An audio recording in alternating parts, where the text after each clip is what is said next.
Kalau anda hanya selesa berkawan dengan orang setaraf, jawapan itu boleh jadi masalah dalam penilaian psikologi PTD. Contoh soalan. Saya selesa apabila bersama orang yang setaraf dengan saya. Pilihan jawapan. A. Sangat setuju. B. Setuju. C. Tidak pasti. D. Tidak setuju. A. Sangat tidak setuju. Untuk jawatan pegawai tadbir dan diplomatik, jawapan yang lebih sesuai ialah D. Tidak setuju. Kenapa? Sebab PTD perlu berurusan dengan pelbagai lapisan masyarakat, pegawai atasan, kaki tangan bawahan, orang awam, agensi luar.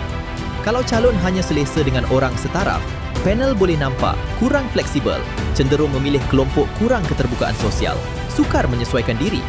Jawapan tidak setuju menunjukkan calon mudah bergaul, profesional, terbuka, menerima pelbagai orang, mampu bekerja dalam pelbagai situasi. Tapi kenapa bukan sangat tidak setuju? Sebab jawapan terlalu ekstrim, kadang-kadang nampak kurang realistik dalam penilaian psikologi.